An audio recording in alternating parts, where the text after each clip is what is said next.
Peter Pan by J.M. Barrie, read by Peter Pan Lore, Peter Pan Facts here on YouTube. Before you settle in to listen to the next 4 chapters, I would just like to once again draw your attention back to the fact that I have edited a few of the words primarily around Tiger Lily and her people. This is because when it was written in the early 1900s, the language used was completely inappropriate, and I will not be reading it on the internet today. So there are a few words I have changed here and there, but as best as I can, the story has remained absolutely intact. If there is anything I have missed, however, please let me know in the comments down below, and I will edit this as I read future chapters going forwards. Chapter 9. The NeverBird. The last sounds Peter heard before he was quite alone were the mermaids retiring one by one to their bedchambers under the sea. He was too far away to hear their doors shut, but every door in the coral caves where they live rings a tiny bell when it opens or closes, as in all the nicest houses on the mainland, and he heard the bells. Steadily, the waters rose till they were nibbling at his feet, and to pass the time until they made their final gulp, he watched the only thing moving on the lagoon. He thought it was a piece of floating paper, perhaps part of the kite, and wondered idly how long it would take to drift ashore. Presently, he noticed as an odd thing that it was undoubtedly out upon the lagoon with some definite purpose, for it was fighting the tide, and sometimes winning, and when it won, Peter, always sympathetic to the weaker side, could not help clapping. It was such a gallant piece of paper. It was not really a piece of paper. It was the NeverBird, making desperate efforts to reach Peter on her nest. By working her wings in a way she had learned since the nest fell into the water, she was able to some extent to guide her strange craft. But by the time Peter recognized her, she was very exhausted. She had come to save him, to give him her nest, though there were eggs in it. I rather wonder at the bird, for though he had been nice to her, he had also sometimes tormented her. I can suppose only that, like Mrs. Darling and the rest of them, she was melted because he had all his first teeth. She called out to him what she had come for, and he called out to her what was she doing there. But of course neither of them understood the other's language. In fanciful stories, people can talk to the birds freely, and I wish for the moment I could pretend that this was such a story, and say that Peter replied intelligently to the NeverBird. But truth is best, and I want only to tell what really happened. Well, not only could they not understand each other, but they quite forgot their manners. "I want you to get into the nest," the bird called, speaking as slowly and distinctly as possible. "And then you can drift ashore, but I am too tired to bring it any nearer, so you must try to swim to it." "What are you quacking about?" Peter answered. "Why don't you let the nest drift as usual?" "I want you," the bird said, and repeated it all over. Then Peter tried slow and distinct. "What are you quacking about?" and so on. The NeverBird became irritated. They have very short tempers. "You dunderheaded little jay," she screamed. "Why don't you do as I tell you?" Peter felt that she was calling him names, and at a venture he retorted hotly, "So are you." Then, rather curiously, they both snapped out the same remark. "Shut up! Shut up!" Nevertheless, the bird was determined to save him if she could, and by one last mighty effort she propelled the nest against the rock. Then up she flew, deserting her eggs so as to make her meaning clear. Then at last he understood, and clutched the nest and waved his thanks to the bird as she fluttered overhead. It was not to receive his thanks, however, that she hung there in the sky. It was not even to watch him get into the nest. It was to see what he did with her eggs. There were 2 large white eggs, and Peter lifted them up and reflected. The bird covered her face with her wings so as not to see the last of her eggs, but she could not help peeping between the feathers. I forget whether I have told you that there was a stave on the rock, driven into it by some buccaneers of long ago to mark the site of buried treasure. The children had discovered the glittering hoard, and when in mischievous mood used to fling showers of moidores, diamonds, pearls, and pieces of 8 to the gulls, who pounced upon them for food and then flew away, raging at the scurvy trick that had been played upon them. The stave was still there, and on it Starkey had hung his hat, a deep tarpaulin, watertight, with a broad brim. Peter put the eggs into this hat and set it on the lagoon. It floated beautifully. The NeverBird saw at once what he was up to and screamed her admiration of him. And, alas, Peter crowed his agreement with her. Then he got into the nest, reared the stave in it as a mast, and hung up his shirt for a sail. At the same moment the bird fluttered down upon the hat, and once more sat snugly on her eggs. She drifted in one direction, and he was borne off in another, both cheering. Of course, when Peter landed, he beached his bark in a place where the bird would easily find it, but the hat was such a great success that she abandoned the nest. It drifted about till it went to pieces, and often Starkey came to the shore of the lagoon, and with many bitter feelings watched the bird sitting on his hat. As we shall not see her again, it may be worth mentioning here that all NeverBirds now build in that shape of nest, with a broad brim on which the youngsters take an airing. Great were the rejoicings when Peter reached the home under the ground almost as soon as Wendy, who had been carried hither and thither by the kite. Every boy had adventures to tell, but perhaps the biggest adventure of all was that they were several hours late for bed. This so inflated them that they did various dodgy things to get staying up still longer, such as demanding bandages. But Wendy, though glorying in having them all home again safe and sound, was scandalised by the lateness of the hour, and cried, "To bed! To bed!" in a voice that had to be obeyed. Next day, however, she was awfully tender, and gave out bandages to everyone, and they played till bedtime at limping about and carrying their arms in slings. Chapter 10. The Happy Home. One important result of the brush on the lagoon was that it made Tiger Lily and her people their friends. Peter had saved Tiger Lily from a dreadful fate, and now there was nothing she and her band would not do for him. All night they sat above, keeping watch over the home under the ground, and awaiting the big attack by the pirates, which obviously could not be much longer delayed. Even by day they hung about, smoking pipes and looking almost as if they wanted titbits to eat. They called Peter the Great White Father, prostrating themselves before him, and he liked this tremendously, so that it was not really good for him. "The Great White Father," he would say to them in a very lordly manner as they grovelled at his feet, "is glad to see you protecting his home from the pirates." "I'm Tiger Lily," that lovely creature would reply. "Peter Pan saved me, and I am his very nice friend. I will not let the pirates hurt him."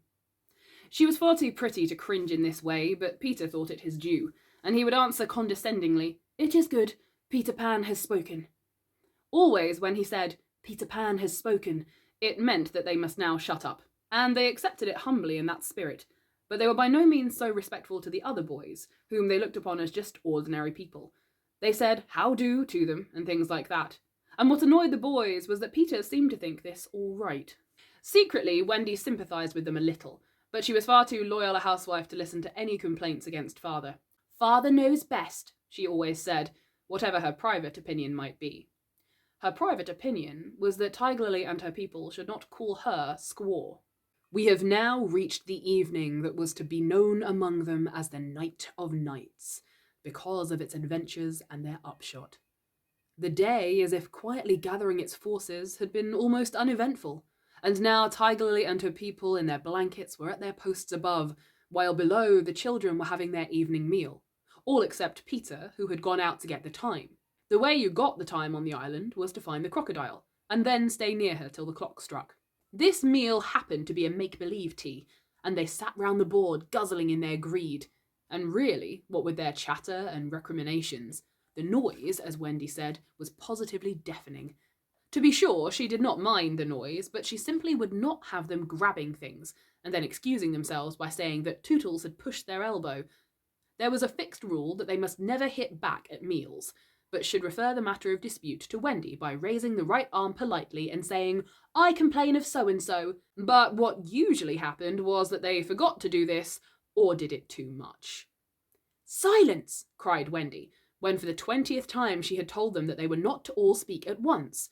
"Is your calabash empty, Slightly, darling?" "Not quite empty, Mummy," Slightly said after looking into an imaginary mug.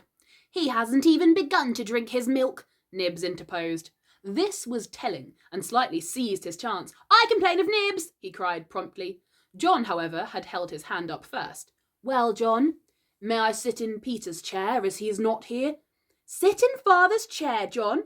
Wendy was scandalised. "Certainly not." "He is not really our father," John answered. "He didn't even know how a father does till I showed him."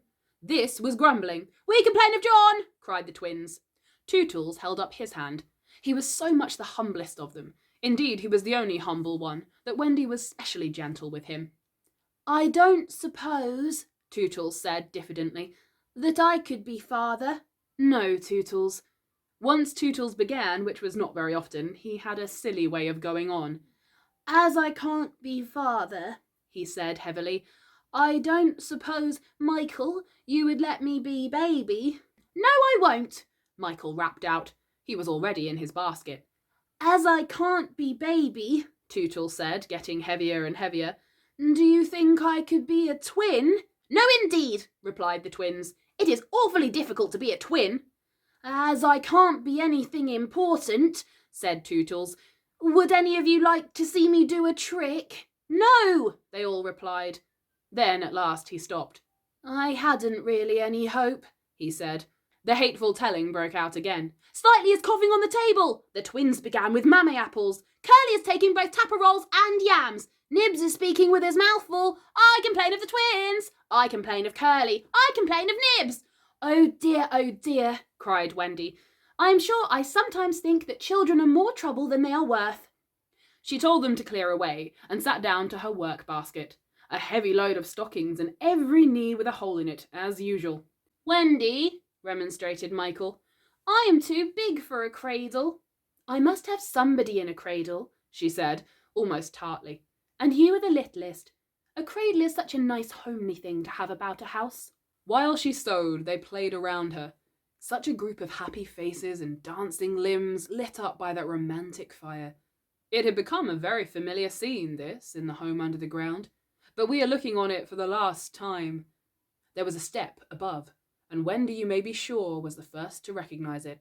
"Children, I hear your father's step. He likes you to meet him at the door." Above, Tiger Lily and her people crouched before Peter. "Watch well. I have spoken." And then, as so often before, the gay children dragged him from his tree. As so often before, but never again. He had brought nuts for the boys, as well as the correct time for Wendy. "Peter, you just spoil them, you know," Wendy simpered. "Aye, old lady," said Peter, hanging up his gun. "It was me told him mothers are called old lady," Michael whispered to Curly. "I complain of Michael," said Curly insistently. The first twin came to Peter. "Father, we want to dance." "Dance away, my little man," said Peter, who was in high good humour. "But we want you to dance." Peter was really the best dancer among them, but he pretended to be scandalised. "Me? My old bones would rattle." "And Mummy too." "What?" cried Wendy. "The mother of such an armful dance?" "But on a Saturday night," Slightly insisted. It was not really Saturday night. At least it may have been, for they had long lost count of the days. But always, if they wanted to do something special, they said this was Saturday night. And then they did it. "Of course, it is Saturday night, Peter," Wendy said, relenting. "People of our figure, Wendy. But it is only among our own progeny." "True, true." So they were told they could dance, but they must put on their nighties first. "Ah, old lady," Peter said aside to Wendy, warming himself by the fire and looking down at her as she sat turning a heel. "There is nothing more pleasant of an evening for you and me, when the day's toil is over, than to rest by the fire with the little ones nearby." "It is sweet, Peter, isn't it?" Wendy said, frightfully gratified. "Peter, I think Curly has your nose." "Michael takes after you." She went to him and put her hand on his shoulder. "Dear Peter," she said, "with such a large family, of course I have now passed my best, but you don't want to change me, do you?" "No, Wendy." Certainly he did not want to change, but he looked at her uncomfortably, blinking, you know, like one not sure whether he was awake or asleep. "Peter, what is it?" "I was just thinking," he said, a little scared. "It is only make-believe, isn't it, that I am their father?" "Oh, yes," Wendy said primly. "You see," he continued apologetically, "it would make me seem so old to be their real father." "But they are ours, Peter, yours and mine." "But not really, Wendy?" he asked anxiously. "Not if you don't wish it," she replied, and she distinctly heard his sigh of relief. "Peter," she asked, trying to speak more firmly, "what are your exact feelings for me?" Those of a devoted son, Wendy. I thought so, she said, and went and sat by herself at the extreme end of the room. You are so queer, he said, frankly puzzled. And Tiger Lily is just the same. There is something she wants to be to me, but she says it is not my mother. No, indeed it is not, Wendy replied with frightful emphasis. Now we know why she was prejudiced against Tiger Lily and her band. Then what is it? It isn't for a lady to tell. Oh, very well, Peter said, a little nettled. Perhaps Tinkerbell will tell me. Oh yes, Tinkerbell will tell you, Wendy retorted scornfully. She's an abandoned little creature. Here Tink, who was in her boudoir eavesdropping, squeaked out something impudent. She says she glories in being abandoned, Peter interpreted. He had a sudden idea. Perhaps Tink wants to be my mother. You silly ass, cried Tinkerbell in a passion. She had said it so often that Wendy needed no translation. I almost agree with her, Wendy snapped. Fancy Wendy snapping. But she had been much tried, and she little knew what was to happen before the night was out. If she had known, she would not have snapped. None of them knew. Perhaps it was best not to know. Their ignorance gave them one more glad hour, and as it was to be their last hour on the island, let us rejoice that there were 60 minutes in it. They sang and danced in their nightgowns. Such a deliciously creepy song it was, in which they pretended to be frightened at their own shadows, little witting that so soon shadows would close in upon them, from whom they would shrink in real fear. So uproariously gay was the dance, and how they buffeted each other on the bed and out of it. It was a pillow fight rather than a dance, and when it was finished, the pillows insisted on one bout more, like partners who knew that they may never meet again. The stories they told before it was time for Wendy's good-night story. Even Slightly tried to tell a story that night, but the beginning was so fearfully dull that it appalled even himself, and he said gloomily, Yes, it is a dull beginning. I say, let us pretend that it is the end. And then at last they all got into bed for Wendy's story. The story they loved best. The story Peter hated. Usually, when she began to tell this story, he left the room or put his hands over his ears. And possibly, if he had done either of those things this time, they might all still be on the island. But tonight he remained on his stool, and we shall see what happened. Chapter 11. Wendy's Story. Listen then, said Wendy, settling down to her story, with Michael at her feet and 7 boys in the bed. There was once a gentleman. I'd rather he'd been a lady, Curly said. I wish he'd been a white rat, said Nibs. Quiet, their mother admonished them. There was a lady also, and... Oh, Mummy, cried the first twin. You mean that there is a lady also, don't you? She is not dead, is she? Oh, no. I'm awfully glad she isn't dead, said Tootles. Are you glad, John? Of course I am. Are you glad, Nibs? Rather. Are you glad, twins? We're just glad. Oh, dear, sighed Wendy. Little less noise there, Peter called out, determined that she should have fair play, however beastly a story it might be in his opinion. The gentleman's name, Wendy continued, was Mr. Darling, and her name was Mrs. Darling. I knew them, John said, to annoy the others. I think I knew them, said Michael, rather doubtfully. They were married, you know, explained Wendy. And what do you think they had? White rats? Cried Nibs, inspired. No. It is awfully puzzling, said Tootles, who knew the story by heart.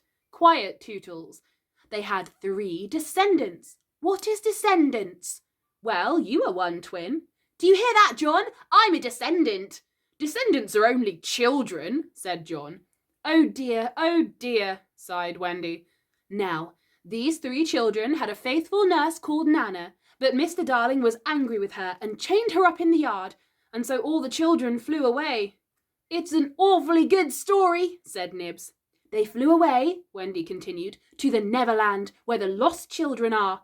I just thought they did, Curly broke in excitedly. I don't know how it is, but I just thought they did. Oh, Wendy, cried Tootles. Was one of the lost children called Tootles? Yes, he was. I'm in a story. Hurrah! I'm in a story, Nibs. Hush. Now I want you to consider the feelings of the unhappy parents with all their children flown away. Ooh, they all moaned. though they were not really considering the feelings of the unhappy parents one jot. Think of the empty beds. Ooh, it is awfully sad, the first twin said cheerfully. I don't see how it can have a happy ending, said the second twin. Do you, Nibs? I'm frightfully anxious. If you knew how great is a mother's love, Wendy told them triumphantly, you would have no fear. She had now come to the part that Peter hated. I do like a mother's love, said Tootles, hitting Nibs with a pillow. Do you like a mother's love, Nibs? I do, just, said Nibs, hitting back. You see, Wendy said complacently, our heroine knew that the mother would always leave the window open for her children to fly back by, so they stayed away for years and had a lovely time. Did they ever go back? Let us now, said Wendy, bracing herself for her finest effort, take a peep into the future, and they all gave themselves the twist that makes peeps into the future easier. Years have rolled by, and who is this elegant lady of uncertain age alighting at London Station? Oh, Wendy, who is she? Cried Nibs, every bit as excited as if he didn't know. Can it be? Yes? No? It is the fair Wendy. Oh! And who are the two noble portly figures accompanying her, now grown to man's estate? Can they be John and Michael? They are! Oh! See, dear brothers, says Wendy, pointing upwards. There is the window still standing open. Ah, now we are rewarded for our sublime faith in a mother's love. So up they flew to their mummy and daddy, and pen cannot describe the happy scene over which we draw a veil. That was a story, and they were as pleased with it as the fair narrator herself. Everything just as it should be, you see. Off we skip like the most heartless things in the world, which is what children are, but so attractive, and we have an entirely selfish time, and then when we have need of special attention, we nobly return for it, confident that we shall be embraced instead of smacked. So indeed was their faith in a mother's love that they felt they could afford to be callous for a little bit longer. But there was one there who knew better, and when Wendy finished, he uttered a hollow groan. What is it, Peter? She cried, running to him, thinking he was ill. She felt him solicitously lower down than his chest. Where is it, Peter? It isn't that kind of pain, Peter replied darkly. Then what kind is it? Wendy, you are wrong about mothers. They all gathered round him in a fright. So alarming was his agitation, and with a fine candour he told them what he had hitherto concealed. Long ago, he said, I thought like you, that my mother would always keep the window open for me. So I stayed away, for moons and moons and moons, and then flew back. But the window was barred, for mother had forgotten all about me, and there was another little boy sleeping in my bed. I am not sure that this was true, but Peter thought it was true, and it scared them. Are you sure mothers are like that? Yes. So this was the truth about mothers. The toads. Still, it is best to be careful, and no one knows so quickly as a child when he should give in. Wendy, let us go home, cried John and Michael together. Yes, she said, clutching them. Not tonight, asked the lost boys, bewildered. They knew in what they called their hearts that one can get on quite well without a mother, and that it is only mothers who think you can't. At once, Wendy replied resolutely, for the horrible thought had come to her. Perhaps mother is in half mourning by this time. This dread made her forgetful of what must be Peter's feelings, and she said to him rather sharply, Peter, will you make the necessary arrangements? If you wish it, he replied as coolly as if she had asked him to pass the nuts, not so much as a sorry to lose you between them. If she did not mind the parting, he was going to show her, was Peter, that neither did he. But, of course, he cared very much. And he was so full of wrath against grown-ups, who, as usual, were spoiling everything, that as soon as he got inside his tree, he breathed intentionally quick, short breaths at the rate of about 5 to a second. He did this because there is a saying in the Neverland, that every time you breathe, a grown-up dies, and Peter was killing them off vindictively as fast as possible. Then, having given the necessary instructions to Tiger Lily and her band, he returned to the home, where an unworthy scene had been enacted in his absence. Panic-stricken at the thought of losing Wendy, the lost boys had advanced upon her threateningly. It will be worse than before she came, they cried. We shan't let her go. Let's keep her prisoner. Aye, chain her up. In her extremity, an instinct told her to which of them to turn. Tootles, she cried, I appeal to you. Was it not strange? She appealed to Tootles, quite the silliest one. Grandly, however, did Tootles respond. For that one moment he dropped his silliness and spoke with dignity. I am just Tootles, he said, and nobody minds me. But the first who does not behave to Wendy like an English gentleman, I will blood him severely. He drew his hanger, and for that instant his sun was at noon. The others held back uneasily. Then Peter returned, and they saw at once that they would get no support from him. He would keep no girl in the Neverland against her will. Wendy, he said, striding up and down, I have asked Tiger Lily to guide you through the wood, as flying tires you so. Thank you, Peter. Then, he continued, in the short, sharp voice of one accustomed to being obeyed, Tinker Bell will take you across the sea. Wake her, Nibs. Nibs had to knock twice before he got an answer, though Tink had really been sitting up in bed listening for some time. Who are you? How dare you? Go away, she cried. You are to get up, Tink, Nibs called, and take Wendy on a journey. Of course, Tink had been delighted to hear that Wendy was going, but she was jolly well determined not to be her courier, and she said so in still more offensive language. Then she pretended to be asleep again. She says she won't, Nibs exclaimed, aghast at such insubordination, whereupon Peter went sternly towards the young lady's chamber. Tink, he rapped out, if you don't get up and dress at once, I will open the curtains, and then we shall all see you in your negligee. This made her leap to the floor. Who said I wasn't getting up? She cried. In the meantime, the boys were gazing very forlornly at Wendy, now equipped with John and Michael for the journey. By this time they were dejected, not merely because they were about to lose her, but also because they felt that she was going off to something nice to which they had not been invited. Novelty was beckoning to them, as usual. Crediting them with a nobler feeling, Wendy melted.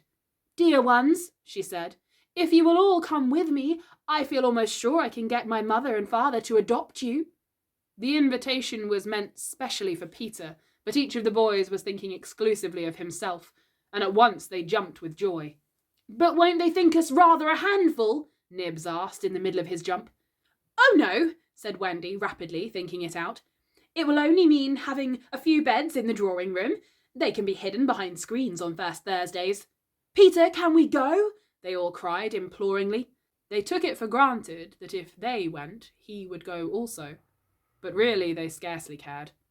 Thus children are ever ready, when novelty knocks, to desert their dearest ones. All right, Peter replied with a bitter smile, and immediately they rushed to get their things. And now, Peter, Wendy said, thinking she had put everything right, I am going to give you your medicine before you go. She loved to give them medicine, and undoubtedly gave them too much. Of course, it was only water, but it was out of a calabash, and she always shook the calabash and counted the drops, which gave it a certain medicinal quality. On this occasion, however, she did not give Peter this draught, for just as she had prepared it, she saw a look on his face that made her heart sink. Get your things, Peter, she cried, shaking. No, he answered, pretending indifference. I am not going with you, Wendy. Yes, Peter. No. To show that her departure would leave him unmoved, he skipped up and down the room, playing gaily on his heartless pipes.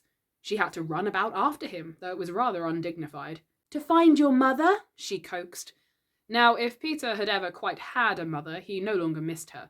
He could do very well without one. He had thought them out and remembered only their bad points. No, he told Wendy decisively. Perhaps she would say I was old, and I just want always to be a little boy and to have fun. But Peter! No. And so the others had to be told. Peter isn't coming. Peter not coming? They gazed blankly at him, their sticks over their backs, and on each stick a bundle. Their first thought was that if Peter was not going, he had probably changed his mind about letting them go. But he was far too proud for that. If you find your mothers, he said darkly, I hope you will like them. The awful cynicism of this made an uncomfortable impression, and most of them began to look rather doubtful. After all, their faces said, were they not noodles to want to go? Now then, cried Peter. "No fuss, no blubbering. Goodbye, Wendy." And he held out his hand cheerily, quite as if they really must go now, for he had something important to do. She had to take his hand, as there was no indication that he would prefer a thimble. "You will remember about changing your flannels, Peter," she said, lingering over him. She was always so particular about their flannels. "Yes." "And you will take your medicine?" "Yes." That seemed to be everything, and an awkward pause followed. Peter, however, was not the kind that breaks down before people. "Are you ready, Tinker Bell?" he called out. Aye, aye. "Then lead the way." Tink darted up the nearest tree, but no one followed her, for it was at this moment that the pirates made their dreadful attack. Above, where all had been so still, the air was rent with shrieks and the clash of steel. Below, there was dead silence. Mouths opened and remained open. Wendy fell on her knees, but her arms were extended towards Peter. All arms were extended to him, as if suddenly blown in his direction. They were beseeching him mutely not to desert them. As for Peter, he seized his sword, the same he thought he had slain Barbecue with, and the lust of battle was in his eye. Chapter 12. The children are carried off. The pirate attack had been a complete surprise, a sure proof that the unscrupulous Hook had conducted it improperly, for to surprise Tiger Lily's people fairly is beyond the wit of him. By all the unwritten laws of warfare, it is always Tiger Lily and her people who attack, and with their wiliness they do it just before dawn, at which time they know the courage of their enemies to be at its lowest ebb. Their opponents have, in the meantime, made a rude stockade on the summit of yonder undulating ground, at the foot of which a stream runs, for it is destruction to be too far from water. There they await the onslaught, the inexperienced ones clutching their revolvers and treading on twigs, but the old hands sleeping tranquilly until just before the dawn. Through the long black night the scouts wriggle snake-like among the grass without stirring a blade. The brushwood closes behind them as silently as sand into which a mole has dived. Not a sound is to be heard, save when they give vent to a wonderful imitation of the lonely call of the coyote. The cry is answered by others, and some of them do it even better than the coyotes, who are not very good at it. So the chill hours wear on, and the long suspense is horribly trying to those who have to live through it for the first time. But to the trained hand, those ghastly calls and still ghastlier silences are but an intimation of how the night is marching. That this was the usual procedure was so well known to Hook that in disregarding it he cannot be excused on the pleas of ignorance. Tiger Lily and her people, on their part, trusted implicitly to his honour, and their whole action of the night stands out in marked contrast to his. They left nothing undone that was consistent with their reputation. With that alertness of the senses which is at once the marvel and despair of their enemies, they knew that the pirates were on the island from the moment one of them trod on a dry stick, and in an incredibly short space of time the coyote cries began. Every foot of ground between the spot where Hook had landed his forces and the home under the trees was stealthily examined by Tiger Lily's band. They found only one hillock with a stream at its base, so that Hook had no choice. Here he must establish himself and wait for just before dawn. Everything being thus mapped out with almost diabolical cunning, the main body of their band folded blankets around them, and in the phlegmatic manner that is to them the pearl of manhood, squatted above the children's home, awaiting the cold moment when they should deal pale death. Here dreaming, though wide awake, of the exquisite tortures to which they were to put him at break of day, those confiding people were found by the treacherous Hook. From the accounts afterwards supplied by such of the scouts as escaped the carnage, he does not seem even to have paused at the rising ground, though it is certain that in the grey light he must have seen it. No thought of waiting to be attacked appears from first to last to have visited his subtle mind. He would not even hold off till the night was nearly spent. On he pounded with no policy but to fall to. What could the bewildered scouts do? Masters as they were of every warlike artifice save this one, but trot helplessly after him, exposing themselves fatally to view, the while they gave pathetic utterance to the coyote cry. Around the brave Tiger Lily were a dozen of her stoutest warriors, and they suddenly saw the perfidious pirates bearing down on them. Fell from their eyes then the film through which they had looked at victory. They knew it, but as their father's sons they acquitted themselves. Even then they had time to gather in a phalanx that would have been hard to break had they risen quickly, but this they were forbidden to do by tradition. It is written that they must never express surprise in the presence of the enemy. Thus, terrible as the sudden appearance of the pirates must have been to them, they remained stationary for a moment, not a muscle moving, as if the foe had come by invitation. Then, indeed, the tradition gallantly upheld, they seized their weapons, and the air was torn with the war cry. But it was now too late. It is no part of ours to describe what was a massacre rather than a fight. Thus perished many of the flower of their group.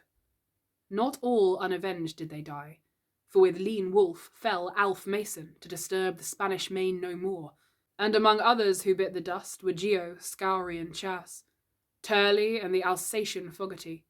Turley fell to the tomahawk of the terrible Panther, who ultimately cut away through the pirates with Tiger Lily and a small remnant of the group. To what extent Hook is to blame for his tactics on this occasion is for the historian to decide. Had he waited on the rising ground till the proper hour, he and his men would probably have been butchered.